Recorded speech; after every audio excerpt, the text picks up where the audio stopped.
Hey guys, so today we're going to talk about major triads. A major triad is a chord that has three notes.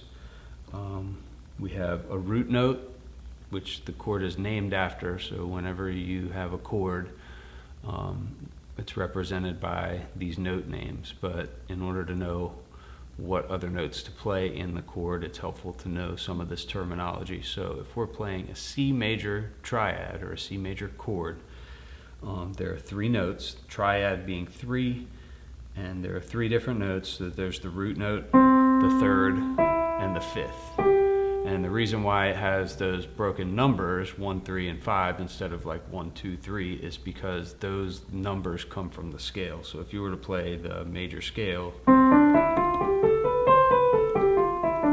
and you took the first one, 1, 2, 3, and then 1, 2, 3, 4, 5, you have the root, the first, the third, and the fifth. And so that's where we're getting those notes from. So a triad, one way to think about this is to understand the distance between one note and the next. So if we have a root note here and a third and a fifth, if we go from C, we go 1, 2, 3, 4 half steps, and then 1, 2, 3 half steps. We get the distance from the root to the third is 1, 2, 3, 4 half steps, and from the third to the fifth is 3 half steps. 1, 2, 3, just like that. And because we have 12 notes, 1, 2, C, C sharp, D, D sharp, E, F, F sharp, G, G sharp, A sharp, B, and back to C again, right? 1, 2, 3, 4, 5, 6, 7, 8, 9, 10, 11, 12. So we have 12 notes, and if we do the 4 half steps and 3 half steps, that means we can learn every possible major triad just by using the 4 and 3 rule, okay? So if we're on C, that's our C major triad. Then we go to C sharp and we do 1, 2, 3, 4, 1, 2, 3, and then we have our C sharp major triad.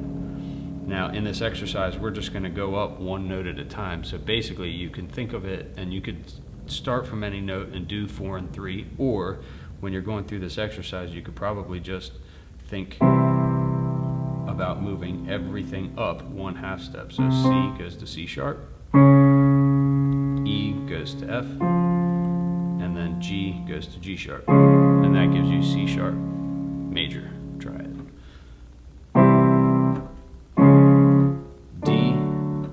D sharp, E, F, F sharp, G, G sharp, A sharp, B, back to C again.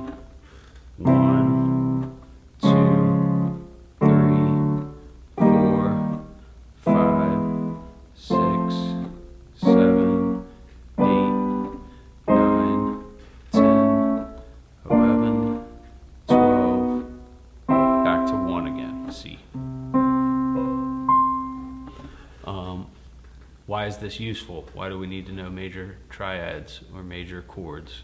Well, here at Steel Music, we have a lot of rock band situations, and there's lots of other scenarios where you could use this, but in a scenario where you're here and you're playing in a band, you're going to possibly get a chord sheet that has a bunch of lyrics on it for the song that you'll be learning with your group, and then you can, these lyric sheets also have chords and letter names on it, so being able to read those is going to be really important. So if we have the letter C, a major triad is the easiest one because the very root note, the first one, the triad's always named after the root note. And then by looking at the symbol, you'll just know that the letter C means a C major triad. There's other symbols that get added to that letter in order to figure out whether it's a minor triad or if it's a 7th chord, and we'll dive deeper into reading those chord symbols as well. But right now we're just focused on making sure we understand what a major triad is. 3 notes that in order to build it, starting on any note, you go 4 half steps and 3 half steps.